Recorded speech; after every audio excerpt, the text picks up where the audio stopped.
Hi, everyone. Welcome to another episode of Watching Mental Health.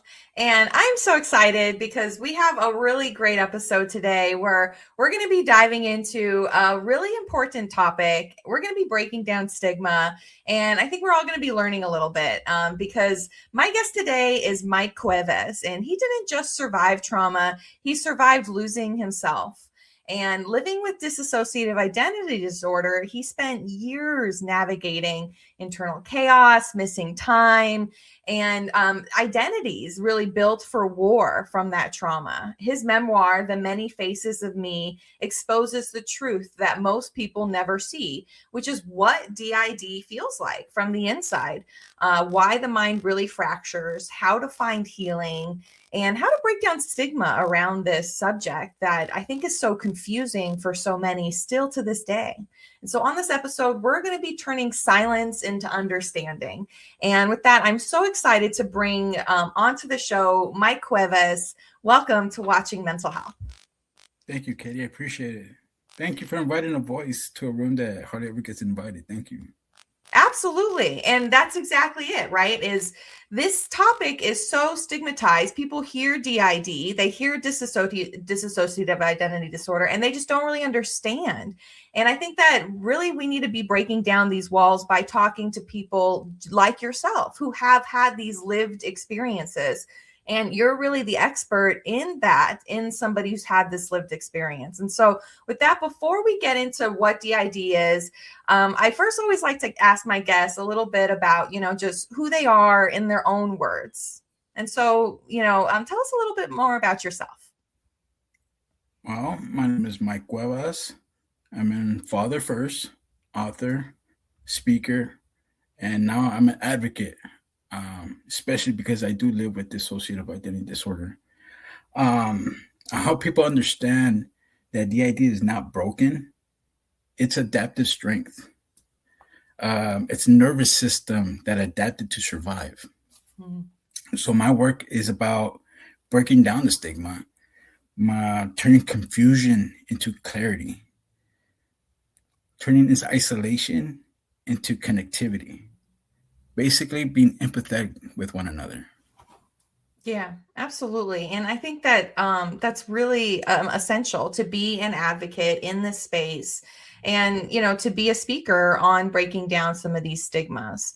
So with that, let's just talk about it. What is DID? I think people maybe hear that term and they get confused, or perhaps they confuse it with things like schizoaffective disorder, or they confuse it with multiple personality disorder, that kind of common, phrase that's thrown out that really doesn't identify what DID is. So let's talk about it. So what is it, and why do people get so confused maybe around this topic?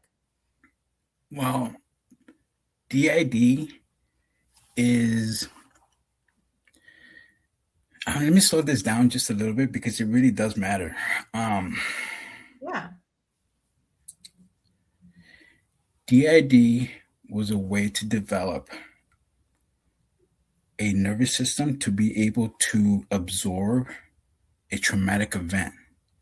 It's a mind's way of saying this is too much for a child to absorb on his own. Let's divide and conquer this together. And that's what DID really is. It's a survival system, a strong adaptation system. Yeah, absolutely. And it seems like DID happens after a significant trauma, right? Where, like you're saying, the brain is kind of needing to step away. Is that typically how DID forms? And what are some of the symptoms that people experience who have DID? For me, and I could speak, and often when I do speak, I speak about my experience. And the reason I do that is because speaking with other members of the community, people get it for different reasons. The one common factor is it did come from a traumatic event. Okay. The dissociation is very common. And the reason that is when we see dissociation, we think brokenness. We think, okay, that's a split. When in reality, what it is it's a survival. It's a way for us to adapt to the situation at hand. It might be because an emotional event has been is too severe for the mind to absorb at that moment. Mm. What we see as mood swings, numbness, franticness, anxiety, what it really is the nervous system trying to adapt and survive to its Mm. surrounding. And that's really what it is. And it shouldn't be seen as a danger or chaos. It should be seen as, okay, what happened? How is this person surviving? How can we help? Yeah. Yeah, definitely. And so that's interesting that those are the symptoms that we see from the outside, because it feels like from the inside there's a whole nothing, there's a whole another realm happening, right? It's maybe chaos. I don't know. So what is it like to experience it from the inside, from somebody who's maybe had that experience? So often when I speak to people, I can tell them about my chaos. Hmm. But what I've noticed is, if unless they're the D.I.D community that actually live with it, it's hard to actually understand. Yeah. So what I've come to learn is there is one event that happened to me that when I speak about it, especially in support groups, other people that have D.I.D can relate. And that is um, during my therapy session, um, I went through EDMR. I also tried other things, but EDMR is one of the things that I worked on. Okay. Coming out of a session, I was reliving a traumatic event that got so intense that my body literally started to shut down. I remember being in my car, holding the steering wheels tight, holding the steering wheel like my life depended on it. It was literally like the world was caving in inside of that car. Wow. Now, at that moment, I didn't know that my body was already starting to switch. This is before I was diagnosed, by the way. But I do remember a part of me put on some Linkin Park, and all I could hear was some rock music. Now that took me from a frantic state from to a okay, I got this. My protector took over. Wow. My altar took over and got me through the day. I don't know how I did it. I have text messages. I got my work done. I got everything done. But all I can remember was sitting in that car holding that steering wheel. And I think that's what, if I could relate what it feels like from the inside, that's what it feels like. Now, when I try to remember moments like that right away, there's always a fog. Mm. And I think that's where this dissociation comes in. Because I'll be throughout my day, I'm like, okay, I know I got here, but how did I make it here safely? And I try to recall those events. Yeah. Wow, that's so interesting. So for people who are like, that sounds like multiple personality disorder. What would you say to those people? What's the mistake there?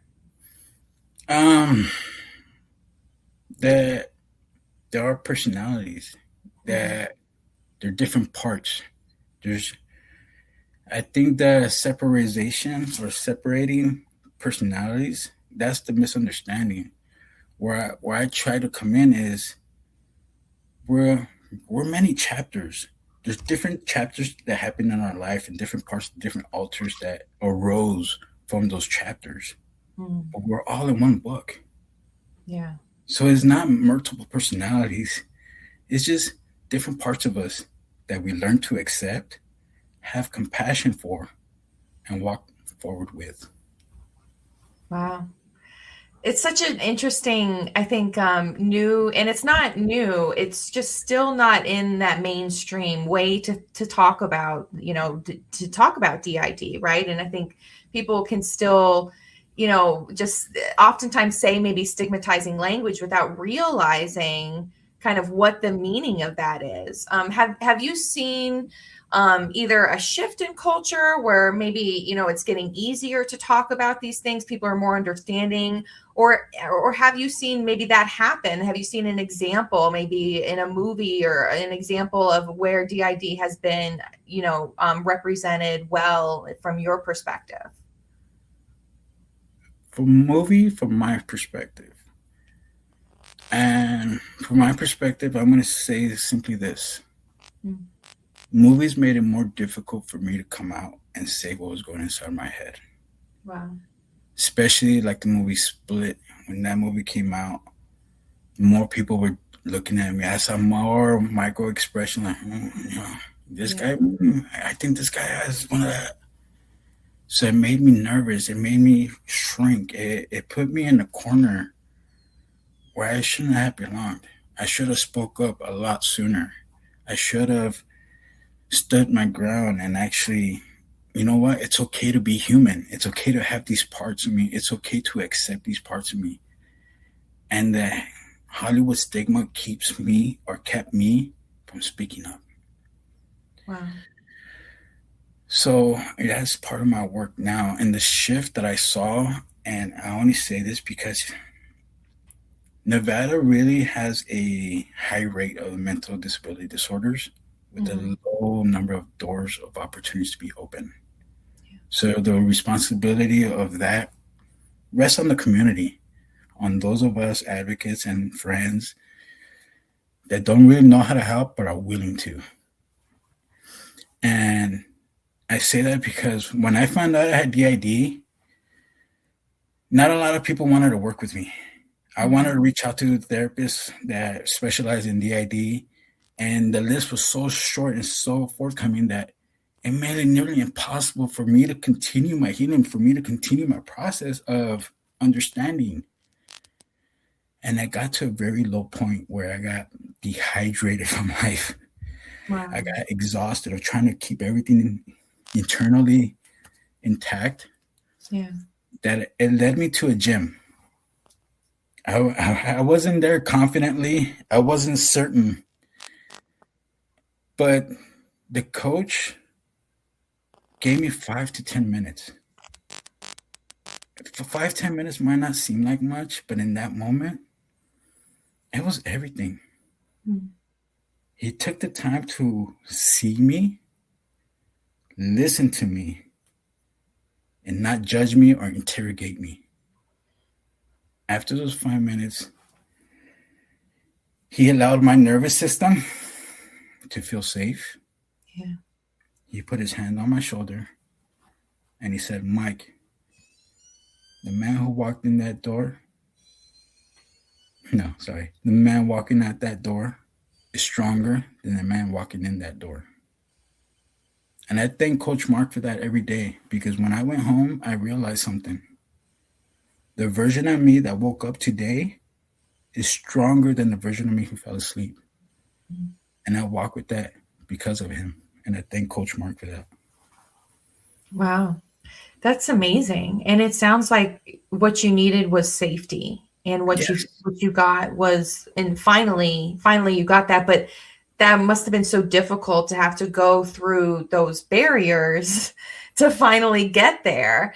And you're right, Nevada, our numbers are not good, and people are struggling, and people are slipping through the cracks all the time.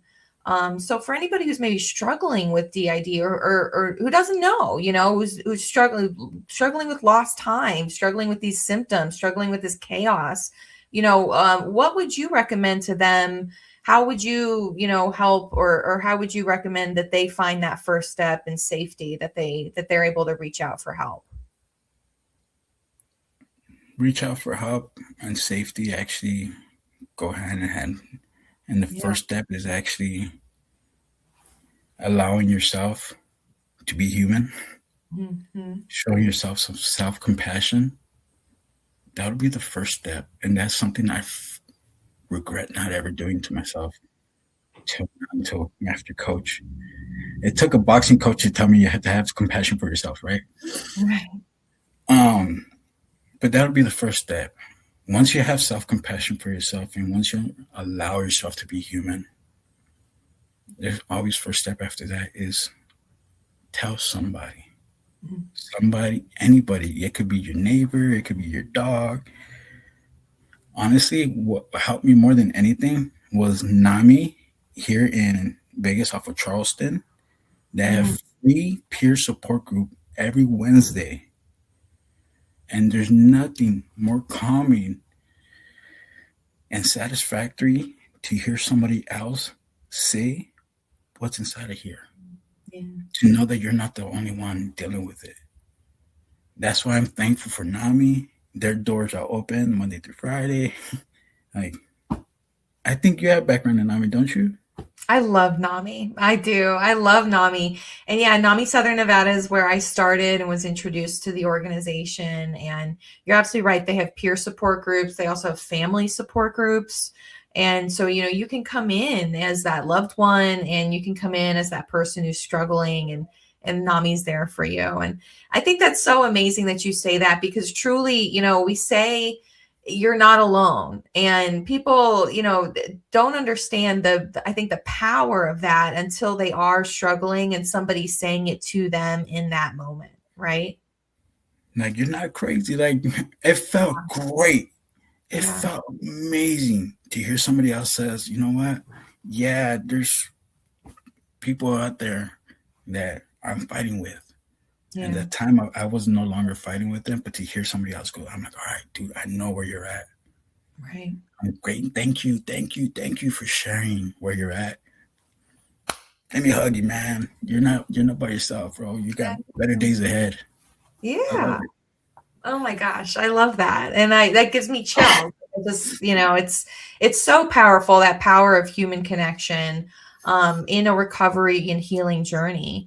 And so let's talk about that a little bit. What did your recovery journey look like? You mentioned EMDR. Was that helpful? Was that triggering? And what are some of the other tools that you've picked up to really help on your healing journey? Well, I had to understand that the healing journey was really my life. Because up until recently, I avoided therapy. Of course, because of the stigma behind it, but also because I have a past traumatic event that kept me from reliving that. So it kept me from seeking help. So throughout my life, I've developed tools. Like, I'm a fan of Batman. I am Batman, his utility belt. So you had a utility belt. So you had a proper tool, proper weapon for every scenario. So throughout life, I'm like, all right, I developed this tool, which was meditation. Then a couple years later, I found sound meditation, drumming. Sound, oh my God, drum therapy is amazing. But when I actually got real therapeutic help, I went through EDMR. I went through IFS because prior to my therapy, I was already started talking to them. I was already starting to acknowledge them, but I was more shameful of them. And I think that's where the journey actually became the battle, because the journey is like, okay, I'm living life, forget. But nah, there came a point where I'm like, you know what? I got to understand what's going inside of me here, so I could be a present father, so I could be present, period. There was a moment where I finally said this was enough. And I truly forget where I heard it from. But when I heard it, it was kind of a light bulb moment. Ding. Yeah. When you decide to heal, not only do you heal yourself, but you heal 7 generations after you. Wow. And that to me was more important than anything, because I was raised with a poor ethic. My dad had 3 jobs, and mom had 2 jobs. And I was raised in like, no, you just work your ass off to work and work. So I thought wealth was money. And when I started this healing process, I'm like, what true wealth is? Teaching my boys how to deal with their emotions, to not live with trauma, to have confidence, to be able to stand up for themselves at this young age, and to thrive in life. That's true wealth. And after I heard that, okay, I need to get better. Let me walk my ass to a boxing gym right now. That's beautiful. I love that you say that, and it brings me back to the beginning of our conversation. And you said the first thing, like, first and foremost, I'm a father, and it feels like you being a dad has really rooted you in continuing healing, even when it's hard, even on the difficult days, it's kind of like in some ways that purpose, to help you keep going. Is that true? Is it, kind of that moment? And it seems like it is from what you just said, like that, moment of fatherhood is really what was like, no, now it's time for me to get better. I wish I could say it was the moment my son was born. Mm-hmm. Because obviously, joy, incredible joy. It's the first time I knew and felt what unconditional love meant. Yeah. That's part of why I think I have D.I.D. is I never truly had that. So having that, I'm like, oh, okay, the seed was born, the seed was planted, and over the years, I just kept watering until I decided, okay, that light bulb moment. That's when the seed kind of sprouted and my roots started to grow. But it wasn't until I asked myself, why am I going to go through the battles? Why am I going to get up and do these mental exercises that we perform every day? Why am I going to print out this worksheet and write, what am I feeling? What am I past? How am I going to heal from this? Why am I going to do this? Yeah. And when we actually sat down and started sitting with our thoughts and our parts, one common thread that we had among each other is that we are going to look out for our boys. We're going to give them the best future that we never had. And we pat ourselves on the back because up until this point, they don't even have a quarter of the issues that I had. So, big pat on the back. Perfect. And they are a why. And my why is sacred. So I know that I would never relent from this. And man, there are tough days, of course, man. There's always tough days. But I know why I'm going to get back up. I know why I'm going to do my mental exercises. I know why I'm going to show them some compassion and be like, hey, I know you're upset right now. Let's sit with it. Why you're upset? All right. Good? We're good. All right. Let's move forward. Yeah. And that's what life is. That's why I don't call it a journey. It really is a battle. Do you want to do the exercise today? Yes or no? And that's really what it is. Yeah. Wow, what a beautifully human response. We're not perfect, but we need, and even if when our why is in front of us, right, it can take time to see it, to have that light bulb moment. And that's so true across the board for all of us. And I just think that, so just thank you so much for being so authentic, in your answer. And yeah, it's the why, right? We need a why. We need a reason, and not just a purpose, but a why that really hits. And sometimes the why is in front of us and we don't even know it. And sometimes we do, and it takes a while to get there. And I just think that it's just so powerful. And your journey has really been powerful. I can tell the passion and, just where you're at in your healing. You've come so far. And so with that, tell us a little bit more about your memoir. And, for anyone who maybe wants to learn more about what your journey is, what is your memoir, and, can we access it and all of that good stuff? Well, my memoir, I wrote it because I knew I wasn't the only one. Mm-hmm. I'm originally from South Los Angeles, a heavy Latino population, and we were raised with machismo, and that machismo is part of the reason why I have what I have. So I know in our culture, in the Latino culture, I think is more widespread than we think, but we've been so in tuned to shove everything inside. I remember speaking to my cousin, hey, primo, I got issues, man. Yeah. And his first response is, bro, we don't do with that, man. We just shove everything inside. We keep going, bro. Don't even bring it up.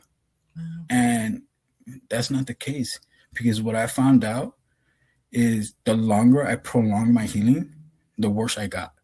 Mm-hmm. So The Many Faces of Me is the name of my memoir. It could be found on Amazon. Mm-hmm. If any of the exercises resonated, I wrote exercises free. You could get them on your show links on your notes that people can do as well. Because I know DID is so hard to find somebody. So I made grounding tools that can help. Wow. Awesome. Okay, cool. So I definitely am going to want to get, the link to your book. And so then we can, link that and have that available for people. And that's just I think that's so cool. Like you're really out there, not only advocating on behalf of people who are struggling, but then this book is actually reaching out to those people as well, is what it sounds like. So I think that's really awesome. So before we get out of here, I want to ask you one more question that I always like to ask my guests who are in this space. And I'm just really interested in what you have to say here. And really the question is, for anyone who may be struggling or maybe who has a diagnosis of DID, is it something that you think that they can overcome, right, quote unquote, or something that you live with for the rest of your life, and you need to have kind of tools in your tool belt at hand to manage that diagnosis? Is it something where you can work through the trauma and get better and never have to worry about it again, or are you always going to have a little bit of kind of needing to manage those symptoms? I don't think a mental disorder is something you can overcome. It's definitely something you have to integrate as being part of you, as accepting yourself, being true to yourself, having compassion for yourself. If for anyone that just got diagnosed, dealing with the diagnosis, I would have to say this: you're not broken. You have a strong adaptive survival system that is stronger than you think. That doesn't mean you're broken, doesn't mean you're crazy. It means you're stronger than you think you are because you still endured to be here. The version of you that's here today is stronger than the version of you that fell asleep, period. That's beautiful. Thank you so much. And, again, thank you just for your authenticity, for showing up, being willing to tell part of your story. It can be so hard, right, to get out there and to be real, to open your heart. I've been hosting this show for 2.5 years, and I still haven't said some of my story. And it's so I really just, my hat's off to you. And it matters because the people who are struggling need to hear it, right? And if it's just one other person that hears this episode and that makes a difference, then I feel like we did our job. And I'm just so grateful again, that you came on here and we're so open. I'm grateful that you allow us the space. Thank you. Thank you so much for allowing us the space to actually convey this, because mental health does matter. It matters because we should feel safe within our own minds. Yeah, absolutely. And anytime, I always want to be an open, space, an open and safe space for us to have these conversations and to really get it out there and to break down that stigma and to turn silence into understanding, right? So again, thank you so much for being here. Thank you for everybody who's tuned into this episode. This was such a powerful episode for me to hear about, your experience and about DID from somebody who has had this diagnosis. And, we're here every first and third Wednesday of the month, to have these authentic conversations, to get real, to break down these stigmas. And so please join us. And then if you can't join us live on the first and third Wednesdays, see all of our episodes at katierosewaechter.com. Thanks again, everyone, and have a great one.